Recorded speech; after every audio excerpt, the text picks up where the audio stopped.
ಮಾಲಿಕೆ 5, ಪುಸ್ತಕ ಪರಿಚಯ 13, ತಿಂಗಳ ವಿಶೇಷ, ಸರಣಿ ವಿಶೇಷ, ಆನಕ್ರೂರವರ ಬರಹಗಾರನ ಜೀವನ. ಪುಸ್ತಕದ ಹೆಸರು ದೀಪಾರಾಧನೆ. ಲೇಖಕರು ಆನಕ್ರು. ಅಭಿಪ್ರಾಯ ಸುಶಾಂತ ಕುರಂದವಾಡ. ಓದುತ್ತಿರುವವರು ಪಲ್ಲವಿ ಎಂ.ಆರ್. ಸಾಹಿತ್ಯ ರತ್ನ ಕಾದಂಬರಿ ಸರಣಿಯ ಕೊನೆಯ ಪುಸ್ತಕವಿದು. ಮೂರ್ತಿಯು ಒಬ್ಬ ಸಾಮಾನ್ಯ ಕಾದಂಬರಿಕಾರನಾಗಿ ತನ್ನ ಜೀವನದುದ್ದಕ್ಕೂ ಕನ್ನಡ ರಸಿಕರಿಗೆ ಸಾಹಿತ್ಯ ಸೇವೆ ಮಾಡಿದ ಅದ್ಭುತ ಜೀವಿ.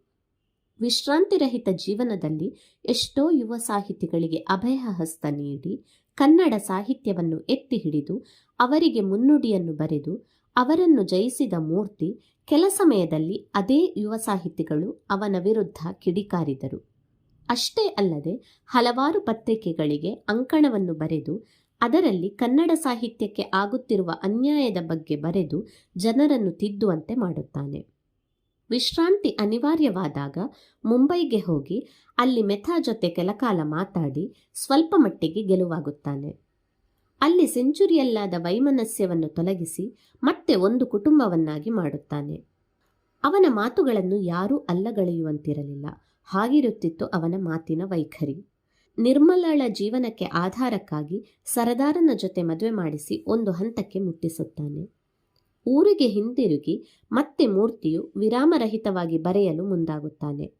ಉಪನಿಷತ್ತು ಮತ್ತು ಗೀತೆಯ ಸಾರವನ್ನು ಸರಳ ಭಾಷೆಯಲ್ಲಿ ಬರೆದು ವಿಶ್ವೇಶ್ವರಯ್ಯ ಅವರಿಂದ ಮುದ್ರಿಸುತ್ತಾನೆ. ವಿಶ್ವೇಶ್ವರಯ್ಯ ಮತ್ತು ಗುಂಡ ಎಷ್ಟು ಹೇಳಿದರೂ ಕೇಳದೆ ಸತತವಾಗಿ ಬರವಣಿಗೆಯಲ್ಲಿ ತನ್ನನ್ನು ತಾನು ತೊಡಗಿಸಿಕೊಳ್ಳುತ್ತಾನೆ.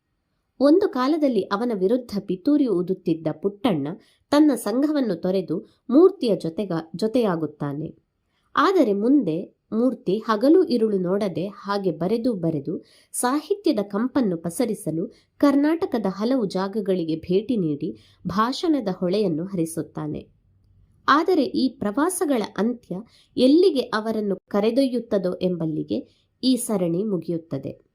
ಆನಕ್ರು ಅವರ ಅದ್ಭುತ ಕೊಡುಗೆ ಕನ್ನಡ ಸಾಹಿತ್ಯಕ್ಕೆ. ಒಮ್ಮೆ ಓದಿ ನೀವು ಆನಂದಿಸಿ. ಧನ್ಯವಾದಗಳು.